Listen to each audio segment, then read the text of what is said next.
Hi, so today's topic is about creating habits that are structural in nature. What I am going to show you today are three frameworks. These are the three frameworks that I use on a daily basis in order to get any result that I want. So at the end of this discussion, what you're going to see is very specific examples of how to make life easy for you. How to get results that you want without hustling about it. Like there's no hustling here. You just get up, you start doing the things that you want to do, and you get the results that you want to get. It's as simple as that. Like life is a lot easier than what you and I imagine, and it is just making a shift for this 2 millimeters. And to make the shift to 2 millimeters, you just have to understand the universal frameworks that exist today and see how you can adopt it in your life. And once you do that, it's just going to flow. Your life is going to flow like you won't even believe it. And I'm going to start out with one of my favorite ones, the one that kickstarted my entire life. This happened like 6-7 years back, where I learned about the results model. And let's go over it. And I'm going to show you how I took from the results model and stacked another framework which I learned from BJ Fogg. And then I realized how combining them with mindfulness helps in exploding the quality of results that you get in your life. So the first one is the results model. I'm pretty sure that a lot of you have seen this. You come across this. I mean, it's something that's universal. Doug Allen discovered it and he brought it in the framework. He just broke down the steps that it takes to get the results that you want. And it's not magic. It's the way it is. Like everybody operates in this using this process. But let's start with this way. To start with, in life, you have unlimited opportunities, right? So I'm going to start highlighting stuff. That way it's much more easier to talk about it. And at the end of the day, we have unlimited opportunities. We wake up in the morning and there is a lot of opportunities that exist today. You can do anything that you want. Now, how do you choose what opportunities that you're going to take on? It boils down to your focus. Where are you paying your attention? And the second one is your belief system. Your belief system is based on what you can do, what you cannot do, what you think is right, what you think is wrong, and your belief system filters the opportunities that exist for you. And then it goes like the evaluation decisions are so quick. So depending on what you focus and what your belief systems are, you take specific actions and then you get your results. It's pretty simple. Now here's the beauty about it. Sometimes we seek results for which we don't have matching belief systems. I'll give you an example. Let us say you want to lose weight. And the simplest way to lose weight is eat less, burn more. Eat less and use more of your calories. That takes more of your energy that exists within your body, and you are going to lose weight.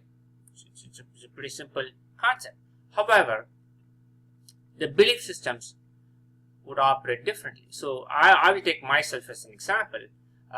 Many times, many years back, I wanted to control the amount of sugar that I'm consuming because I was diabetic.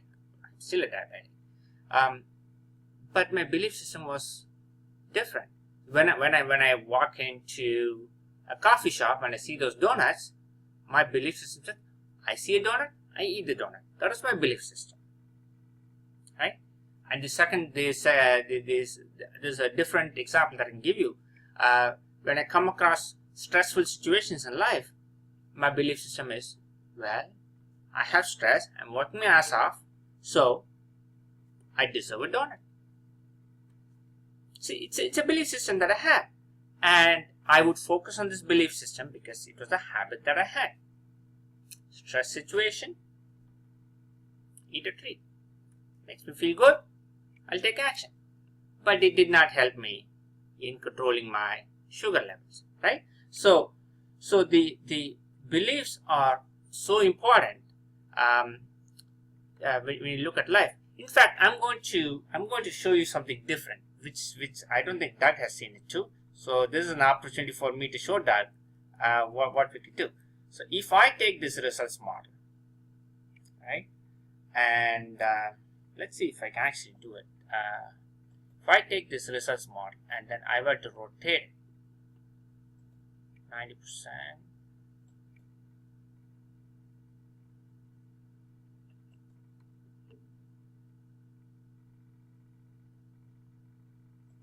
let's try this again.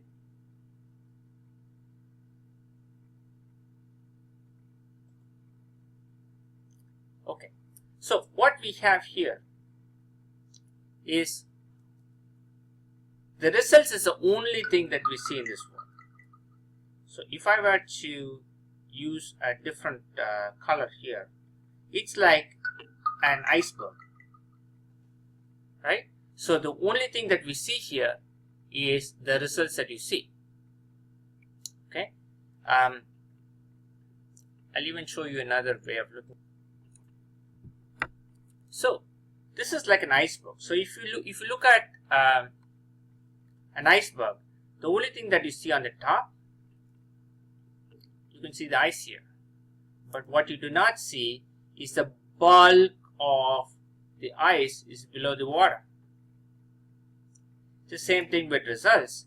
What you don't see is most of it, the only thing that you see is the results, which is pretty evident. Okay, so what is my blood sugar level at the end of this month? You can look at the look at the meter and you can see what your blood sugar level is. But what contributes to that blood sugar level is based on beliefs and focus and a lot of things that you never see on a day-to-day life. You're never aware of it. The awareness of what your beliefs are and where you're focusing on, which beliefs you're focusing on, is something that we don't see. Now, I can tell you a whole bunch of belief systems, but you should be able to reinforce those, you should be able to adapt those belief systems, and you should be able to reinforce those belief systems regularly before you can get the results that you want. So, I'm going to show you some examples of how to do it and how to trigger it. And I started out with a model which I call as structural habits to change my life. To change my life in ways and means that I couldn't even imagine. And I'm going to start with a different framework, and then we'll come back to see how I've conditioned my life to get the results that I want. And the different framework is, first, we have to look at life itself.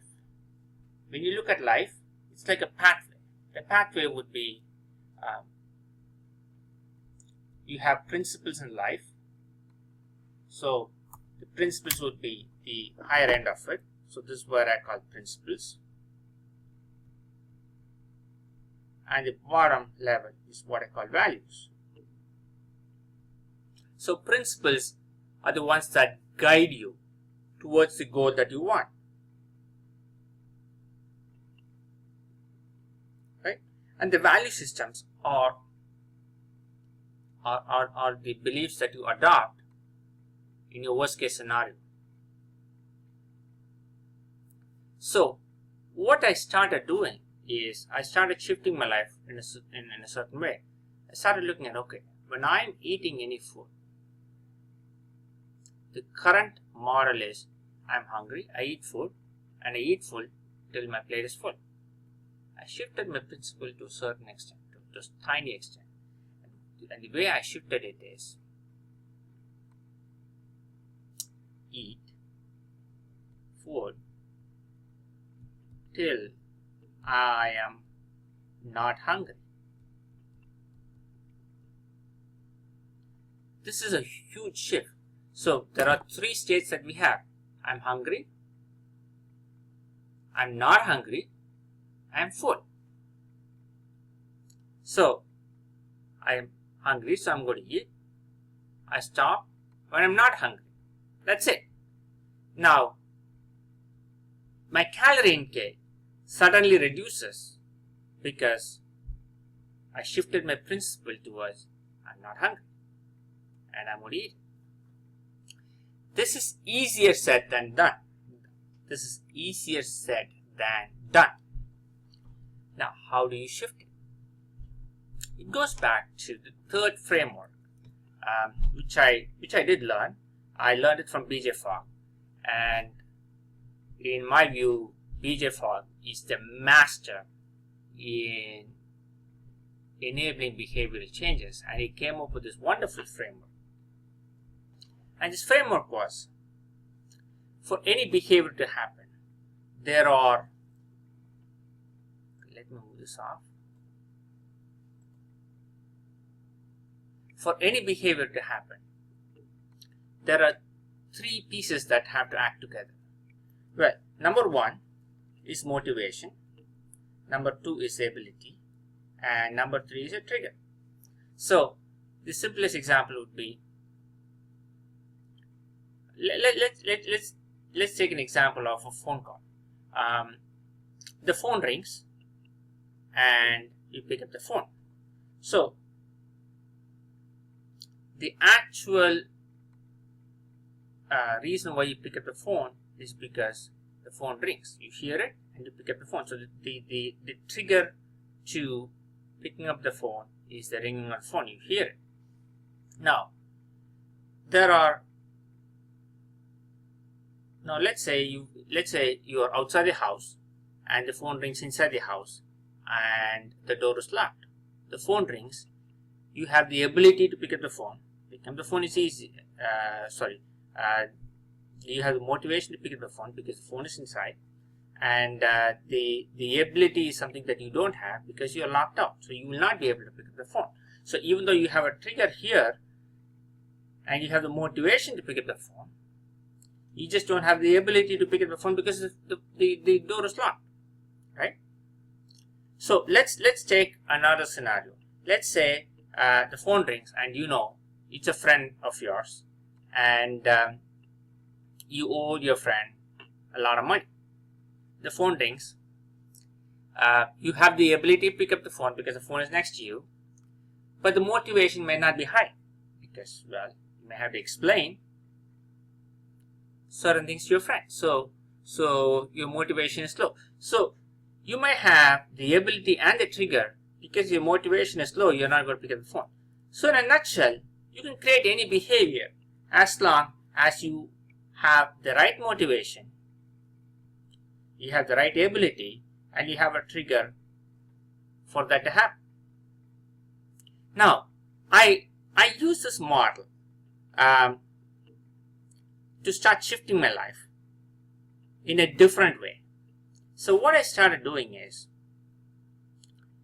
when I sat down to eat food, every time I sat down to eat food, I would tell myself, I would focus on the belief system that my body is a temple. Let me put it like this. My body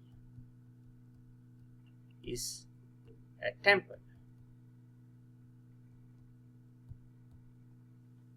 So I would sit down, I'm hungry, and the first thing I would tell myself, my body is a temple.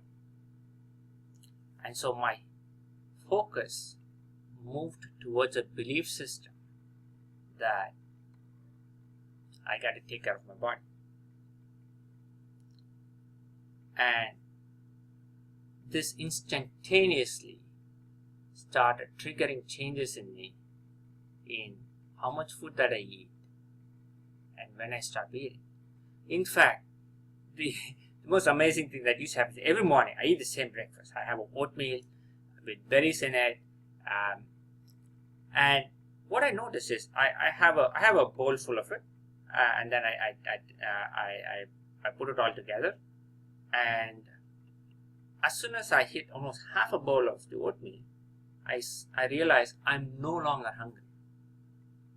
And then I stop eating it. And then I would wait, then maybe next 1.5 hours or 2 hours, I'd feel a little more hungry. And then I'll go back, finish my bowl. And what I end up doing is I started consuming lesser and lesser. But I was doing it in a way where the change was gradual and slow, but over time, it became a new habit. So the idea behind structural habits is to create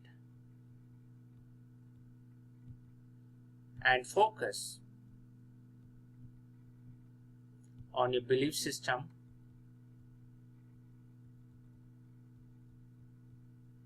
that enable reaching your outcomes.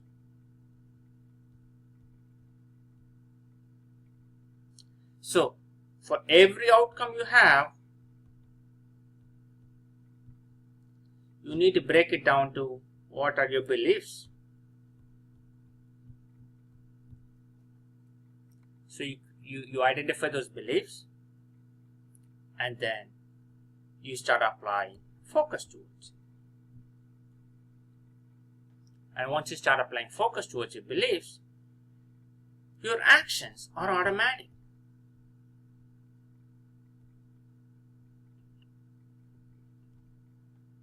And it's so easy over time to make this happen. Do we need to do incantations? Maybe not. Like I've not done incantations a long time. All I do is start inserting belief systems throughout the day and start focusing on them. I'll give you another example. So, so this is my mission statement here. So this is my life. And what I do, every time I drink coffee, this is a habit I have. Every time I drink coffee 3 times a day. And I put on music, and then I read this to myself. My life is a masterpiece where my thoughts, soul, and spirit are in synergy with my actions in the direction of my outcomes to be determined, disciplined, purposeful, accomplished, and fulfilled. These are the 5 values that I have. I will be determined. I will be disciplined. I will be purposeful. I will be accomplished. And I will be fulfilled. And when I start injecting this 3 times a day, doing an activity that I enjoy, just drinking coffee, my actions shift dramatically. And it's so easy to get any outcome that you want in your life. And this, my friend, is what you can start looking at and using to shift your life to get any result that you want. And it's so easy to get any result that you want. Thank you.